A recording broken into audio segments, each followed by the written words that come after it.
দীর্ঘ বিরতির পর সবাইকে আবারও আমন্ত্রণ জানাচ্ছি আমার আয়ারল্যান্ড ভ্রমণের তৃতীয় পর্ব দেখার জন্য।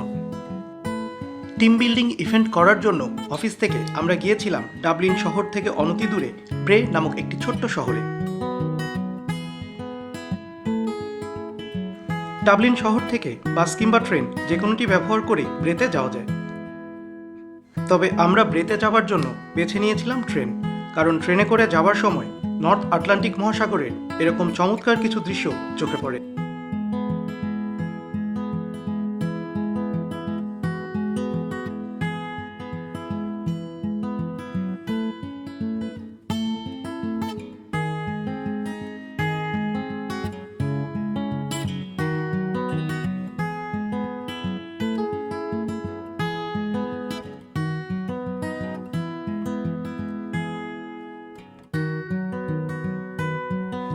ব্রে মূলত একটি ছোট্ট কোস্টাল শহর, যেটি ডাবলিন শহর থেকে মাত্র 20 কিলোমিটার দূরে অবস্থিত।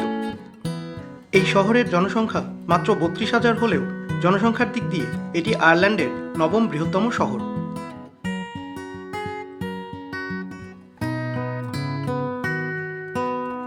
উনিশ শতকের গোড়ার দিকে প্রথম এই শহরের সাথে রেল যোগাযোগ স্থাপিত হয়। রেল যোগাযোগ স্থাপনের পর স্থানীয় ব্যবসায়ীরা এটিকে একটি রিসোর্ট শহর হিসাবে গড়ে তুলতে চেয়েছিলেন, ঠিক ইউনাইটেড কিংডমের ব্রাইটন শহরের মতো।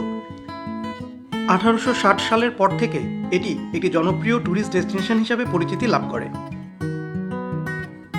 তবে ছোট ছোট বেশ কিছু সুযোগ সুবিধা গড়ে তোলার পরেও বড় কোনো ইনভেস্টমেন্ট না পাওয়ায় এই শহরটি ট্যুরিস্ট অ্যাট্রাকশন ধরে রাখতে ব্যর্থ হয়।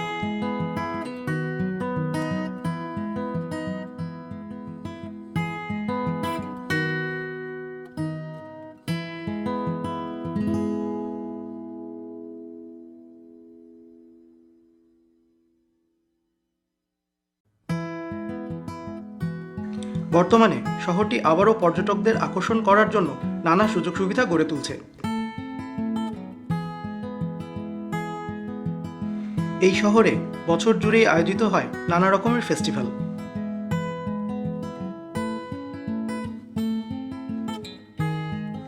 পর্যটকদের আকৃষ্ট করতে এখানে গড়ে উঠেছে একটি গল্ফ কোর্স, সেই সাথে রয়েছে টেনিস ক্লাব, ফিশিং এবং সেইলিং ক্লাব এবং হর্স রাইডের মতো উল্লেখযোগ্য বিনোদনের ব্যবস্থা। 2009 সালে ব্রে আয়ারল্যান্ডের সবথেকে পরিষ্কার শহর হিসাবে স্বীকৃতি লাভ করে।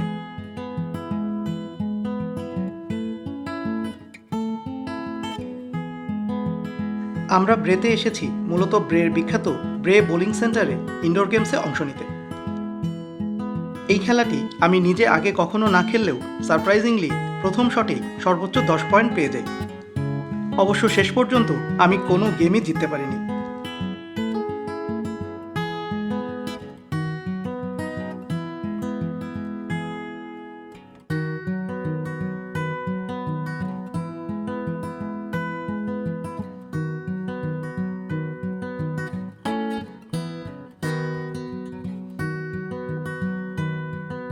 খেলা শেষ করেই আমরা চলে যাই নিকটবর্তী একটি বিখ্যাত পাবে।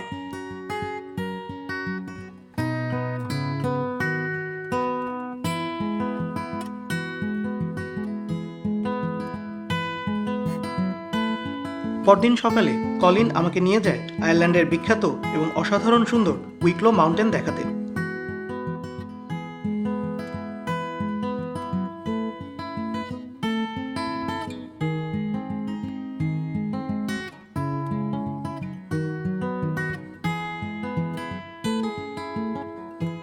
যদিও আয়ারল্যান্ড তথা ইউরোপের মানুষজন ক্যামেরার সামনে আসতে খুব বেশি স্বচ্ছন্দ বোধ করে না, তবুও স্মৃতি ধরে রাখার জন্য গাড়ি চালানো অবস্থায় আমি কলিনের এই ছোট্ট ভিডিওটি ধারণ করি।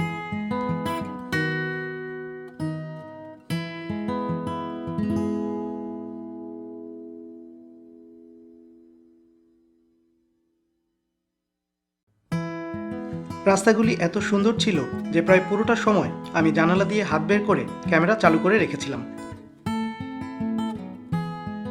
উইকলো মাউন্টেন যাবার পথেই কলিন এই সুগারলফে একটি ছোট্ট বিরতি নেয়।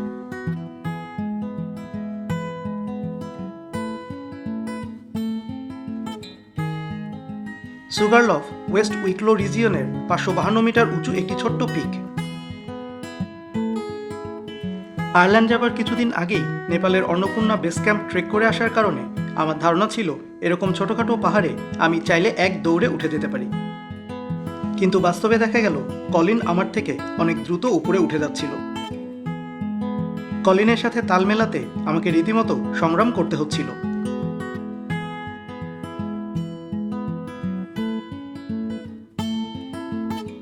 পাহাড়ের উপর থেকে আমরা এই ভ্যালিটির একটি চমৎকার 360 ডিগ্রি ভিউ পেয়েছিলাম, আর সম্পূর্ণ ভ্যালিটি ভরে ছিল এরকম বেগুনি ঘাসফুলে, যেটি দেখে নেপালে অল্পের জন্য মিস করা ভ্যালি অফ ফ্লাওয়ারের কথা মনে পড়ছিল।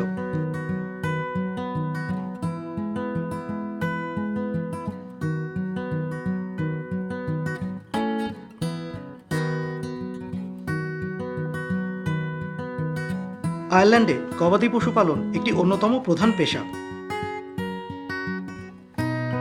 রাস্তা দিয়ে যাবার সময় কিছু দূর পরপরই দেখা মিলবে এরকম বিস্তীর্ণ জায়গা জুড়ে ভেড়া কিংবা গরুর খামার।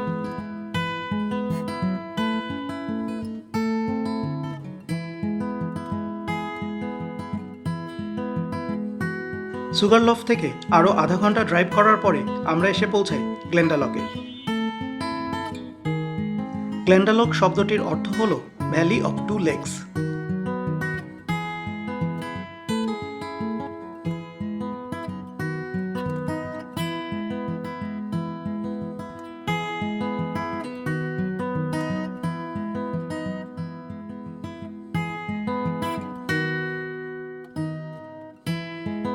গ্লেন্ডালকে অবস্থিত এই মনাস্ট্রিটি তৈরি করেন সেন্ট কেভিন। এটি তৈরি করা হয় 6ষ্ঠ শতাব্দীর শুরুর দিকে।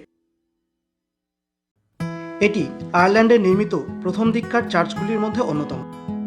সেন্ট কেভিনের ঐশ্বরিক ক্ষমতা নিয়ে বেশ কিছু গল্প প্রচলিত রয়েছে, তবে তিনি সবচেয়ে বেশি পরিচিত গাছপালা এবং পশু পাখির জন্য তার ভালোবাসার কারণে। 9ম শতাব্দীতে ভাইকিংরা একের পর এক আক্রমণ করে লুণ্ঠন করে চার্চের সমস্ত মূল্যবান জিনিসপত্র, সেই সাথে ধরে নিয়ে যায় স্থানীয় অধিবাসীদের স্লেভ হিসাবে বিক্রি করে দেওয়ার জন্য। তবে ভাইকিং আক্রমণের পরেও এই মনাস্ট্রিটি আরও কয়েকশো বছর টিকেছিল, কিন্তু দ্বাদশ শতাব্দীতে নরম্যান ইনভেশনের সময় এই স্থানটি সম্পূর্ণরূপে ধ্বংস করা হয়। নরম্যান ইনভেশনের এই ঘটনাটি আইরিশ ইতিহাসেই একটি অত্যন্ত উল্লেখযোগ্য ঘটনা। এর মধ্যে দিয়েই আয়ারল্যান্ডে ব্রিটিশ শাসনের সূচনা হয়।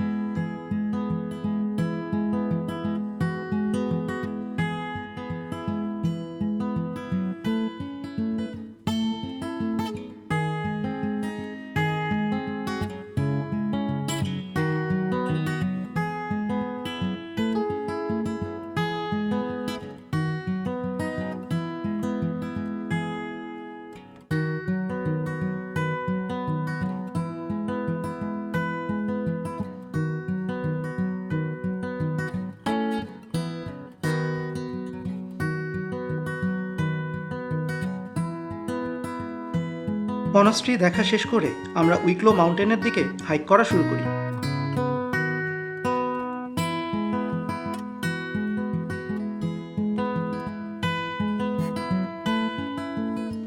উইকলো মাউন্টেন আয়ারল্যান্ডের দীর্ঘতম পাহাড়ি অঞ্চল।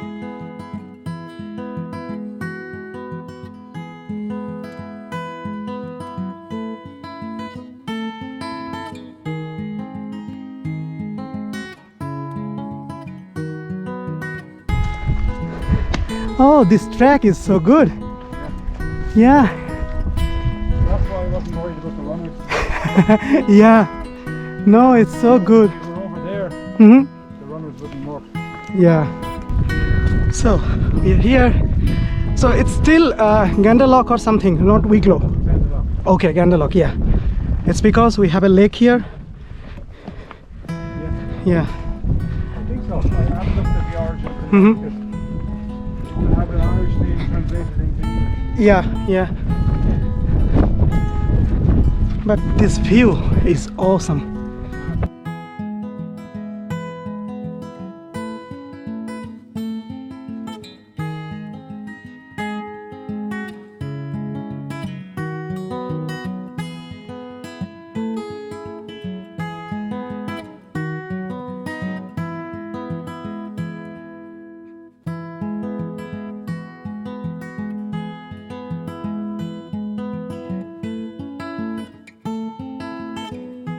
গ্লেন্ডালক অর্থাৎ ভ্যালি অফ টু লেকসে এটি প্রথম লেক। উইকলো মাউন্টেন্সেই তামা এবং কয়লার খনি রয়েছে, এ কারণেই লেকের পানি কিছুটা নীলাভ বর্ণের।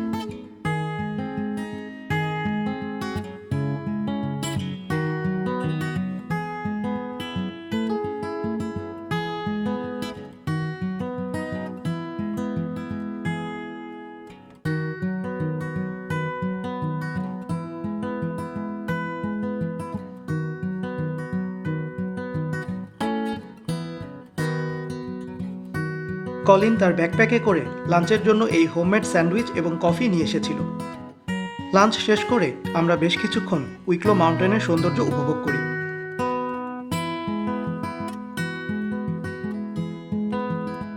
উইকলো মাউন্টেনের পুরো ট্রেকটি শেষ করতে প্রায় 4 ঘন্টা সময় লাগে, তবে বৃষ্টির ফোরকাস্ট থাকার কারণে আমরা মাঝপথ থেকেই ফেরার পথ ধরি।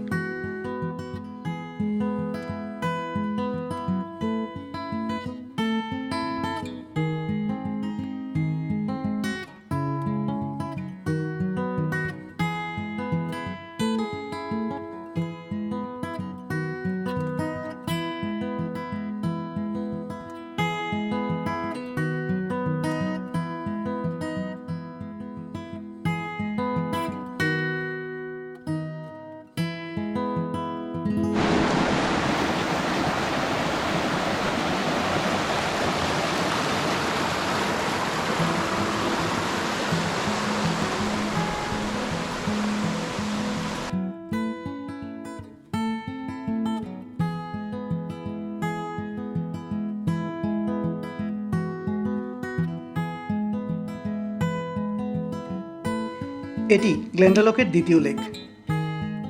এটি আয়ারল্যান্ডের অত্যন্ত জনপ্রিয় 99 কোন আইসক্রিম। উইকলো মাউন্টেন ট্রেকিং সম্পন্ন করতে না পারলেও আমরা গাড়িতে করে সম্পূর্ণ উইকলো অঞ্চলটি ঘুরে দেখেছি।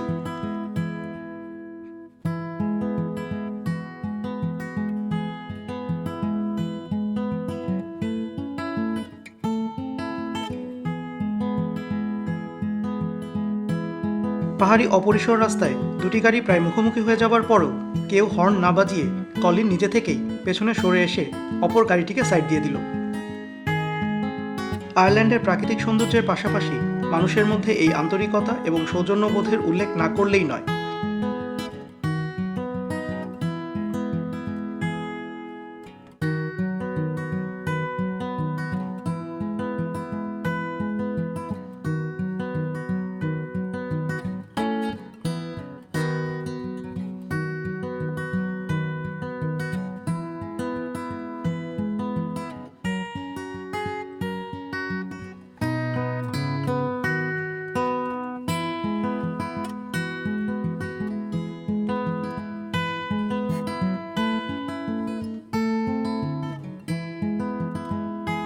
আজকের মতো এই পর্যন্তই। আমার পরবর্তী গন্তব্য আয়ারল্যান্ডের সবথেকে বিখ্যাত ট্যুরিস্ট অ্যাট্রাকশন ক্লিফস অফ মহের। ক্লিফস অফ মহের ছিল এখন পর্যন্ত আমার দেখা সবথেকে সুন্দর জায়গাগুলির একটি। তবে সেই গল্প থাকবে আগামী পর্বে।